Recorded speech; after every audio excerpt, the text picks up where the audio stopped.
ज्योतिष सच में क्या उनका भाग्य है या ज्योतिष में लिखा है तो वैसे ही होगा। एक और क्वेश्चन आया हुआ है तुषार जी का कि 12th हाउस में गुरु उच्च के हैं। नमस्कार दोस्तों, मैं आपकी होस्ट राजश्री निखारे नागपुर महाराष्ट्र से और हमारे साथ है भोपाल के जाने माने एस्ट्रोलॉजर देवेश चौबे जी। इन्होंने सिर्फ भोपाल में नहीं बल्कि पूरे भारत में अपनी छाप छोड़ चुके हैं। देवेश जी ने अपनी गहरी ज्योतिष समझ से और सटीक भविष्यवाणी से न सिर्फ लाखों लोगों का मार्गदर्शन किया है बल्कि इस क्षेत्र में एक मिसाल कायम की है। तो आइए उनका स्वागत करते हैं और चर्चा की शुरुआत करते हैं। तो धन्यवाद राजश्री जी, आप यहाँ पर आई और आपने इतने विस्तार से मेरा परिचय दिया है, उसके लिए मैं आपको आभार प्रकट करता हूँ। और ज्योतिष, चूँकि मैंने पहले भी एक बार बताया है कि आप ज्योतिष को नहीं चुनते हैं, ज्योतिष आपको चुनता है।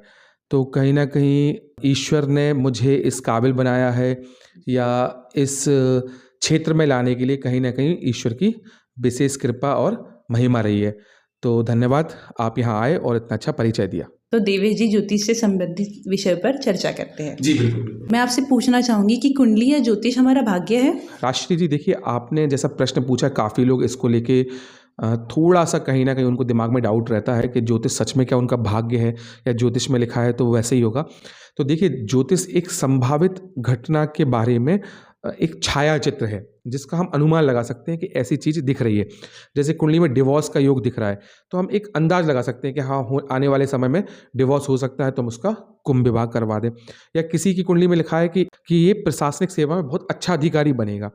अब यदि हो सकता है वो क्लर्क की तैयारी कर रहा है और किसी छोटे प्राइवेट कंपनी की तैयारी कर रहा हो, तो हम उसको यही बोलेंगे कि नहीं भाई, तुम सरकारी क्षेत्र में जाओ, वहाँ पे तुमको बहुत उन्नति मिलेगी, वहाँ पे तुम बहुत उच्च पद पर जाओगे।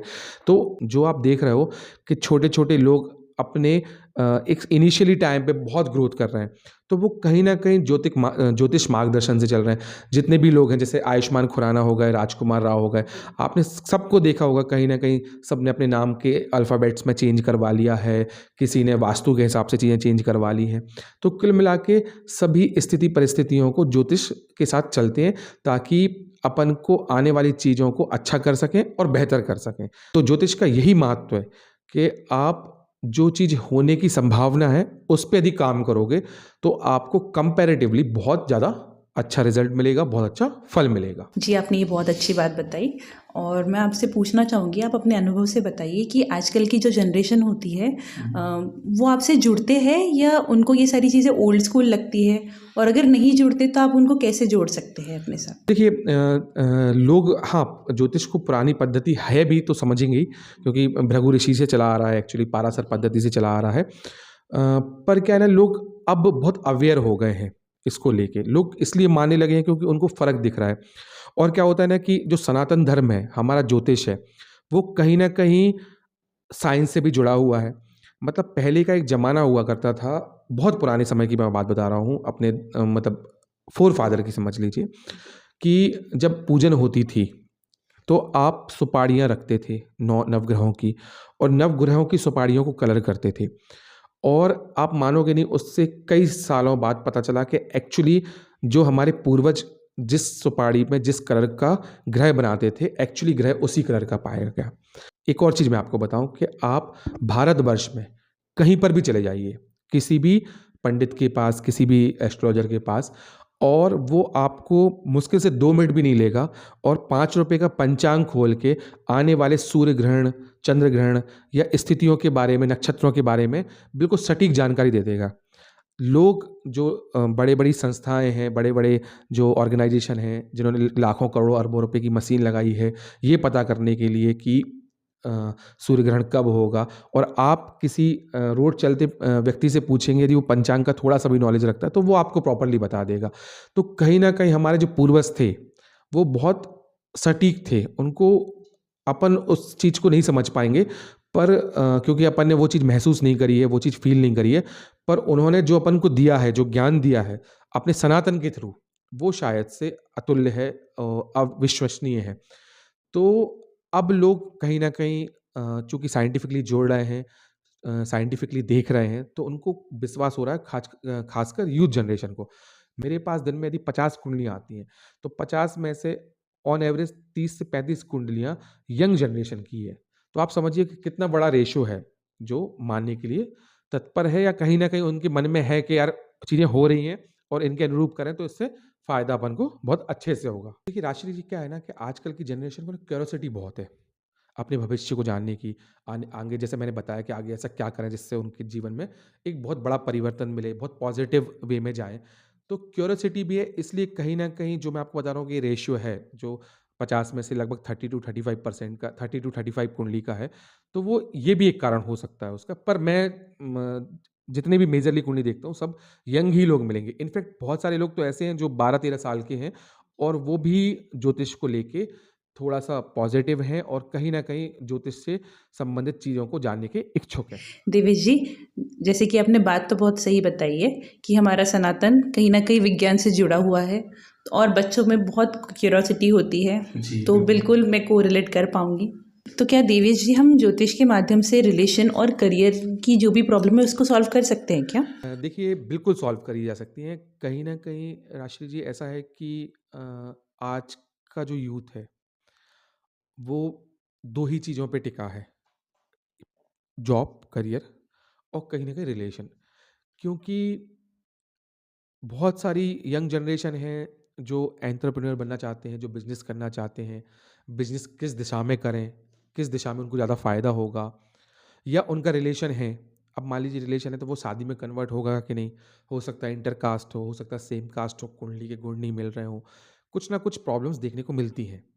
आप माने चाहे नहीं माने, यदि हमारे पास केसेस आते हैं और बहुत सारे आते हैं कि गुण नहीं मिल रहे हैं, घर वाले नहीं मान रहे हैं, तो हम कैसे भी करके कोशिश करते हैं कि किसी न किसी उपाय से वो चीज़ ठीक कर सकें। क्योंकि लोग एक अच्छे रिलेशन में हैं, कहीं न कहीं अटैच्ड हैं, तो यदि वो चीज़ ठीक की जा सकती है, जैसे कि मेजरली हम लोग कर देते हैं, तो जो कपल्स हैं, उनको भी बहुत बेनिफिट मिलता है। साथ ही आपने करियर का पूछा है, तो देखिए करियर में मैंने आपको बताया था कि यदि हमें उसमें कहीं जॉब का योग दिख रहा है उनका, गवर्नमेंट जॉब का दो योग दिख रहा है मान लीजिए और लड़का या बच्चा प्राइवेट के क्षेत्र में जा रहा है या किसी दूसरे क्षेत्र में जा रहा है, बिज़नेस के क्षेत्र में जा रहा है, तो हम उसको ये सजेस्ट करते हैं कि आप 1 साल, 1.5 साल गवर्नमेंट जॉब की तैयारी कर लीजिए, आपका करियर सेट हो जाएगा। या कोई हो सकता है जस्ट इसके विपरीत, यदि कोई गवर्नमेंट जॉब की तैयारी कर रहा है पर उसकी कुंडली में बिज़नेस का बहुत अच्छा योग दिख रहा है हमें कि यार ये आगे चल के बहुत बड़ा बिज़नेसमैन बनेगा। तो हम यहाँ पे उसको बोलेंगे कि भाई आप गवर्नमेंट जॉब की तैयारी करने की जगह आप बिज़नेस पे फ़ोकस करिए। और जितनों को भी मैंने सलाह दी है, भगवान की कृपा से मैंने पाया है कि कहीं न कहीं उनके साथ अच्छा ही हुआ है और मैं सबके जो भी आए हैं मेरे पास और जो नहीं भी आते हैं, मैं यही चाहता हूँ कि भाई यदि वो किसी से प्यार करते हैं एक-दूसरे से तो उनकी शादी हो जाए, अच्छे से जीवन गुज़ारें, अच्छे से रिलेशन हो, बच्चे हों और भविष्य पे आगे बढ़ें। वहीं पर यदि वो जो करियर में चाहते हैं, वैसे हम करियर को लेके भी सोचते हैं कि यार यदि कोई नौकरी चाह रहा है तो उसको नौकरी मिल जाए, कोई बिज़नेस करना चाहता है तो उसको बिज़नेस में बहुत तरक्की मिले, उन्नति मिले। पर कुंडली में हम ये सभी को सजेस्ट करते हैं कि आपको क्या करना चाहिए, क्या नहीं करना चाहिए। यदि जैसे किसी रिलेशन टूटने का हमें योग दिख रहा है, तो हम उसको कोई रेमेडीज़ बता देते हैं, बहुत ईज़ी रेमेडीज़ बता देते हैं। या किसी कोई बोलता है कि नहीं मुझे गवर्नमेंट नौकरी ही करनी है, मुझे व्यापार नहीं करना है या मुझे प्राइवेट सेक्टर में नहीं जाना है और उसकी कुंडली में योग नहीं है, तो हम उसको ऐसी रेमेडीज़ या उपाय बता देते हैं कि एटलीस्ट कम से कम उसकी गवर्नमेंट नौकरी लग जाए और लग भी जाती है क्योंकि देखिए बनाने वाला ईश्वर है, बदलने वाला ईश्वर है, तो आपको आपकी कुंडली को, आपके भविष्य को ईश्वर ने बनाया है। तो जिसमें बनाने की क्षमता है, उसमें बदलने की भी क्षमता कहीं न कहीं होती है। बिल्कुल समझ पा रहे हैं, इसीलिए तो आप यंग जनरेशन के लिए बेस्ट एस्ट्रोलॉजर कहलाए जाते हैं। जी, बिल्कुल, बिल्कुल। जैसे भी कोई अगर रिलेशन में रहता है और अगर उन्हें कुंडली मिलानी है तो मिनिमम कितने गुण मिलने चाहिए? देखिए राशि जी, असल में टोटल यदि हम गुणों की बात करें तो 36 गुण होते हैं। आपने सुना होगा किसी ने बोला होगा कि इनके तो 36 के 36 गुण मिल रहे हैं। तो 36 गुण ओवरऑल एक रेशियो होता है, एक स्केल के हिसाब से समझें। और यदि हम मिनिमम गुणों की बात करें तो उसमें 18 गुण कंपल्सरी है। हालाँकि इनसे यदि कम भी मिलते हैं तो उनकी भी शादी हुई है और भगवान की कृपा से बहुत अच्छी चल रही है। पर इसमें कुछ मेजर चीज़ें हैं जिनका हम बहुत विशेष ध्यान रखते हैं, जिसमें सबसे इम्पोर्टेंट है नाड़ी। देखिए नाड़ी क्या होता है ना कि ब्लड रिलेशन को दर्शाता है, तो नाड़ी हमेशा अलग-अलग होनी चाहिए। मान लीजिए मतलब अलग-अलग ब्लड रिलेशन होना चाहिए बिकॉज़ ऑफ के फिर वो कहीं न कहीं यदि एक ही ब्लड में शादी होती है तो कुछ बीमारियाँ होने की संभावना एक तो हो जाती है। संतान से संबंधित दिक्कतें बहुत देखने को मिलती हैं। तो एक तो वो चीज़ हो जाती है, दूसरा मुकुट जैसे मैंने बताया है, तो बाकी सब चीज़ों का तो अपनी जगह इतना इतना इम्पोर्टेंस हम नहीं देते हैं, बट नाड़ी का मिलना हम मानते हैं कि मिल जाए तो बहुत अच्छी बात है। और जो भी नाड़ी है, जैसे किसी की मध्य तो किसी की अंत हो जाए, या अलग-अलग बस नाड़ी रहे, वो ज़्यादा बेटर है। बाकी फिर यदि नहीं होता तो फिर तो उपाय करके अपन कुछ चीज़ों को ठीक कर ही सकते हैं, और करते ही हैं। जी, ये तो हो गई ज्योतिष की बात। और आप मुझे बता पाएँगे कि वास्तु भी ज्योतिष में आता है या? वास्तु हो गया, चाहे न्यूमरोलॉजी हो गई या पाम हो गया, ये सब ज्योतिष के अंग हैं। पर जो सटीक जानकारी मिलती है वो कहीं न कहीं हमें कुंडली से मिलती है। कुंडली में एक चीज़ आपने सुनी होगी, विषमोत्री महादशाएँ। वो बेसिकली हमारी डेट को डिस्क्राइब कर देती हैं कि किस तारीख को क्या चीज़ होने की संभावना दिख रही है, या क्या परिवर्तन होते हुए दिख रहे हैं। तो जैसे आपने वास्तु का पूछा है, तो वास्तु भी इतना ही ज़रूरी है जितना कि ज्योतिष। जी, अगर किसी व्यक्ति को वास्तु के बारे में कुछ भी नहीं पता, तो उन्हें किन बेसिक चीज़ों का ध्यान रखना चाहिए? देखिए राशि जी, वास्तु बहुत ज़रूरी है आज के समय। खासकर तब जब आप किसी व्यापार में हों, या आपने कोई घर बनवाया है। क्योंकि पहले के लोग क्या करते थे कि उन्होंने एक ज़मीन ली, फाइनेंशियली इतने स्ट्रॉन्ग नहीं होते थे, उसमें उन्होंने एक बाथरूम बना ली, एक कमरा बना ली, एक किचन बना ली। फिर जब थोड़ा-सा पैसा आया तो फिर दूसरा कमरा निकाल दिया। पर आजकल के जितने भी कंस्ट्रक्शन हैं, चाहे वो ऑफ़िशियली हों और चाहे वो रेज़िडेंटल हों, कहीं न कहीं वास्तु को देखकर, वास्तु के हिसाब से बनाए जा रहे हैं। अब आपने पूछा है कि अपन किन विशेष चीज़ों का ध्यान रखें, तो देखिए सबसे इम्पोर्टेंट होता है वास्तु में ईशान कोण, जिसे हम पूरब और उत्तर दिशा कहते हैं, जिसे हम गुरु की दिशा कहते हैं, ईश्वर की दिशा कहते हैं। कहते हैं वास्तु में इस चीज़ का कोई इलाज नहीं है, यदि ईशान कोण खराब है, तो इसका कोई भी इलाज नहीं है। आपको घर बदलना ही पड़ेगा। अभी रिसेंटली कुछ समय पहले मेरे पास एक कुंडली को लेके एक व्यक्ति आए थे, परिवार ही आया था उनका, और उनके घर में बहुत समस्याएँ चल रही थी। मैंने उनके हस्बैंड की कुंडली देखी, उनकी वाइफ़ की कुंडली देखी, किसी में कोई समस्या नहीं, जैसे उनके जीवन में हेल्थ को लेके चल रही थी। तो पाया कि जब मैंने उनसे थोड़ा-सा घर के बारे में पूछा और एक नक्शा बनाया, तब मुझे पता चला कि उनका जो ईशान कोण है, उसमें सेप्टिक टैंक बना हुआ है। तो अब कुंडली में दोष नहीं है, और वो कहीं न कहीं कुंडली लेके ही भटक रहे हैं, पर दिक्कत आपके वास्तु में है, और उसी वास्तु के कारण व्यक्ति के जीवन में परेशानियाँ आ रही हैं। तो ईशान कोण सबसे इम्पोर्टेंट है, जिसे हम पूरब और उत्तर का कोना बोलते हैं। इसको एक आप ध्यान रख लीजिएगा। दूसरे ध्यान रखने वाली चीज़ है ब्रह्म स्थान। अब ब्रह्म स्थान क्या होता है? ब्रह्म स्थान मतलब ब्रह्मा का स्थान, और घर में ब्रह्मा का स्थान सबसे शुद्ध और साफ होना चाहिए। अब इसको निकालें कैसे? तो आपका घर जिस भी डायमेंशन में बना हुआ है, एक कॉर्नर से दूसरा कॉर्नर लीजिए, और इधर से ये वाला कॉर्नर लीजिए। तो सेंटर पॉइंट आता है, जब जो क्रॉस बनेगा, उसका जो सेंटर पॉइंट आएगा वो ब्रह्म स्थान होता है। ब्रह्म स्थान में कोशिश करिए कि वॉशरूम नहीं हो, साफ-सफाई रहे, कोई पिलर नहीं आए। इनफैक्ट वो एरिया डिप्रेस्ड भी नहीं होना चाहिए। मतलब बहुत सारे लोग आजकल ट्रेंड में चल रहा है कि थोड़ा जगह को नीचे कर देते हैं गद्दा वगैरह बनाने के लिए, बिछाने के लिए। तो उस जगह को कम से कम एटलीस्ट साफ सुरक्षित रखें और थोड़ा ऊँचा रखें। आपने साउथ के घरों में देखा होगा कि जो सेंटर ऑफ पॉइंट होता है ना, वो ओपन होता है, ऊपर से धूप आ रही है और एकदम साफ सुरक्षित है। तो वो क्योंकि कहीं न कहीं उनका ब्रह्म स्थान है। और बाकी तो जितनी भी चीज़ें हैं हम सबको ठीक कर सकते हैं। जैसे दक्षिण दिशा में बाथरूम होने चाहिए, मतलब जब आप कमोड में बैठते हैं, शीट पे बैठते हैं, तो आपका फेस कहीं न कहीं दक्षिण दिशा में होना चाहिए।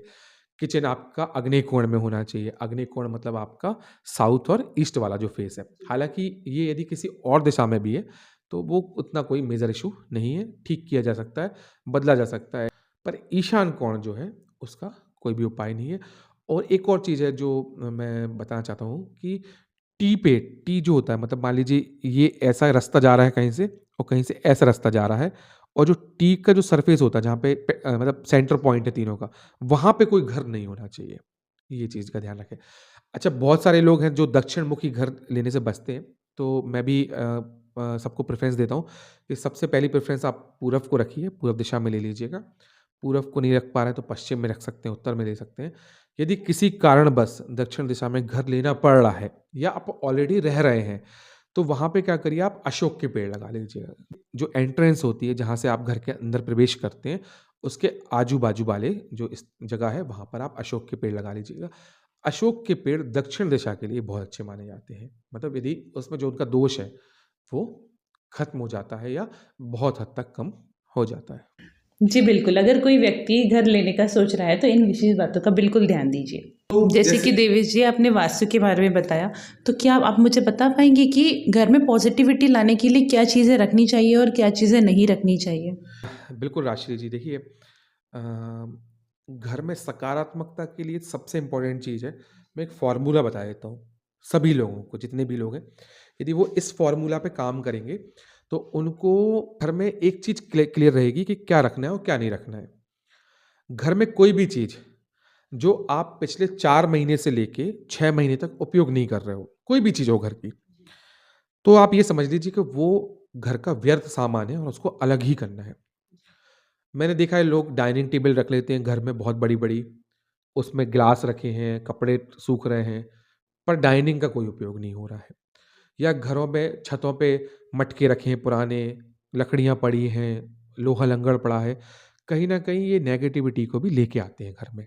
क्योंकि देखिए ऊर्जा है, एनर्जी है। आप जितने सामान रख लोगे वो उतनी एनर्जी को ऑब्ज़र्व कर लेगा। खराब चीज़ें रखोगे तो खराब एनर्जी को ऑब्ज़र्व करेगा और फिर बाद में उसी को फैलाएगा। तो जितना भी हो सके घर में सामान कम होना चाहिए और कहीं न कहीं जो छतों पे हम रख देते हैं, पीछे वॉश एरिया में रख देते हैं, सामने रख देते हैं, उनको हम हटा देना चाहिए। तो इससे बहुत हद तक घर में सकारात्मकता बनी रहती है। अब यदि हम कोई विशेष चीज़ों की बात करें, तो जैसे हफ़्ते में एट लीस्ट 1 दिन खड़ा जो नमक होता है, जैसे जो क्रिस्टल नमक होता है, उससे पोंछा लगाना चाहिए। ये हफ़्ते में 1 दिन मान लीजिए आप। सबसे अच्छा संडे को लगा लो कि डेली आपके यहाँ जैसे पोंछा लग रहा है, आप लगवा रहे हो, तो आप उसमें फ़िनाइल की जगह क्रिस्टल्स डाल दीजिए, उससे पोंछा लगवा दीजिएगा। घर में एट लीस्ट 1 दिन लोहान होता है, उसका पूरा धुआँ पूरे घर में करिएगा। या हवन कर सकते हैं क्योंकि हवन थोड़ा-सा आज की डेट में टिपिकल है, तो थोड़ा पॉसिबल नहीं होता सबके लिए।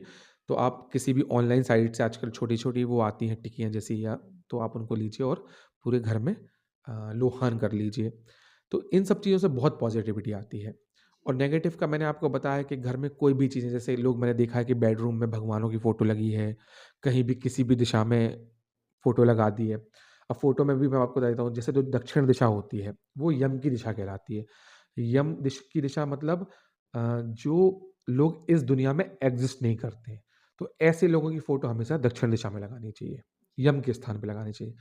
पर बहुत सारे लोग आपको मिलेंगे कि अपने बच्चों की, खुद की, शादियों की फ़ोटो दक्षिण दिशा में लगाएँ, वो वास्तु की दृष्टि से बहुत खराब है। आप उत्तर में लगा लीजिएगा, पश्चिम में लगा लीजिएगा, पर बच्चों की अपनी फ़ोटो दक्षिण दिशा में नहीं लगानी चाहिए। एक और चीज़ देखी है मैंने कि लोग घर के बाहर फ़ोटो लगा लेते हैं। अब मान लीजिए आप किसी भगवान की फ़ोटो लगा रहे हैं, जैसे प्राय लोग गणेश जी की फ़ोटो लगाते हैं। तो गणेश जी की फ़ोटो हमेशा दोनों तरफ लगाओ, क्योंकि बोलते हैं कि गणेश जी के साथ रिद्धि-सिद्धि होती है और पीठ के पीछे रिद्धि-असिद्धि होती है। मतलब गणेश जी की जहाँ पर भी पीठ होगी, वहाँ पर सिद्धि नहीं होगी, वहाँ पर रिद्धि नहीं होगी। तो हमेशा इसलिए जो भी फ़ोटो लगती है वो दोनों तरफ लगाई जाती है। मतलब उनकी पीठ के अपोज़िट वाली जो वॉल है वहाँ पर भी उनकी एक सामने की तरफ की फ़ोटो लगा दी जाती है। मतलब मान लीजिए गणेश जी का ये फ़ेस है, ये वॉल पे लगा दिया, तो ये वाला जो फ़ेस वाला है वो दोनों वॉल के ऐसे लगा देते हैं। और एक और चीज़ का ध्यान रखना चाहिए कि आप फ़ोटो लगा रहे हो तो कम से कम 15 दिन में या महीने में 1 बार फ़ोटो को साफ़ कर दो। थोड़ा-सा धूप बत्ती या दीपक दिखा दो, क्योंकि आपने फ़ोटो लगा दी है, धूल खा रहे हैं, जाले लग रहे हैं, वो भी तो खराब है एक तरीके से। आप भगवान को मान रहे हो और फिर उनका कहीं न कहीं अनादर कर रहे हैं, सिर्फ़ घर की शोभा बढ़ाने के लिए। जैसे आजकल बहुत भगवान का बहुत क्रेज़ वो देखने को मिलता है। लोग घरों के बाहर गार्डनों में बुद्ध की मूर्ति लगाए हैं, अंदर लगाए, यहाँ लगाए, वहाँ लगाए। लगाने में कोई दिक्कत नहीं है, पर आप लगा रहे हैं, तो उनका ध्यान रखिए, केयर करिए, साफ-सफाई का भी आपको ध्यान रखना चाहिए क्योंकि कहीं न कहीं हमारे आराध्य हैं, हमारे पूजनीय हैं, भगवान का हम रूप मानते हैं, विष्णु जी का 10वाँ अवतार मानते हैं। तो सिर्फ़ मूर्ति ऐसे मत लीजिए कि गणेश जी की ले ली तो उनको अच्छे से रखना है, बुद्ध की ले ली तो उनको ऐसे ही पड़े हैं। ये बहुत चलता है आजकल, इसका ध्यान रखना चाहिए। देवेश जी आपने तो बहुत अच्छी जानकारी दी। मैं भी घर में जाके अपनी कुछ चीज़ें चेंज करूँगी। जी, बिल्कुल, बिल्कुल। तो चलिए देवेश जी, जो लास्ट पॉडकास्ट में आपको कुंडलियाँ आई थी, उन पर चर्चा करते हैं। जी, बिल्कुल। आपने जैसे कुंडली का बोला है तो मैंने कमेंट पे निकाली अपूर्व सक्सेना जी की कुंडली है।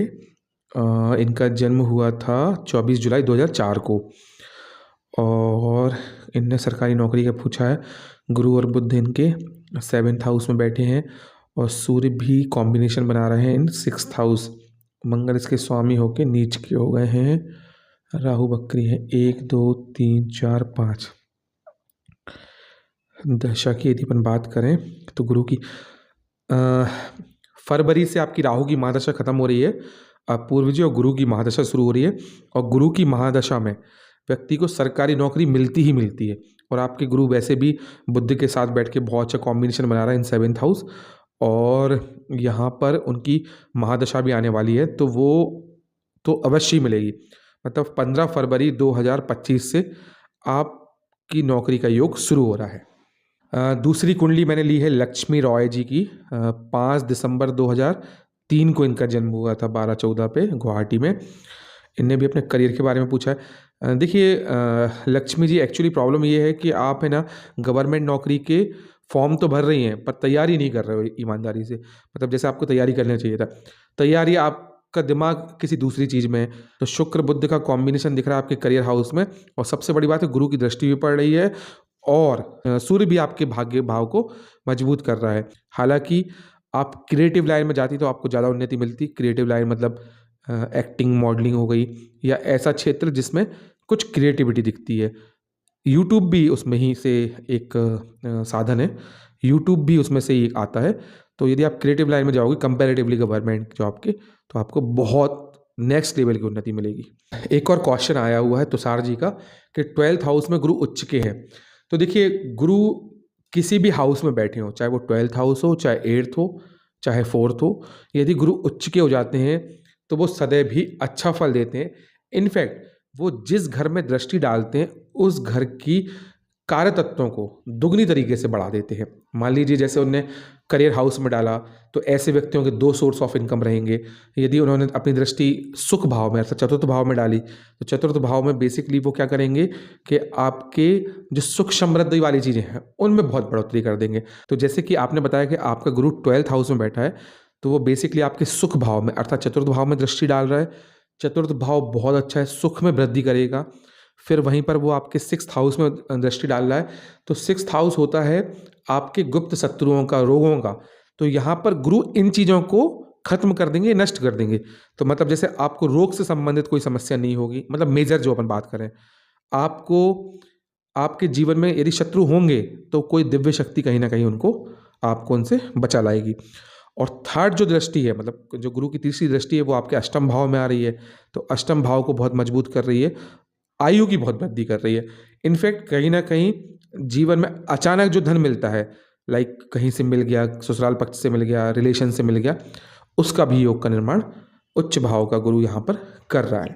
थैंक यू देवेश जी, जो आपने अपना वैल्यूबल टाइम दिया और सबका मार्गदर्शन किया। इस पॉडकास्ट को यही समाप्त करते हैं। मिलेंगे अगले पॉडकास्ट में कुछ नए सवालों के साथ। तब तक खुश रहे, पॉजिटिव रहे। नमस्कार।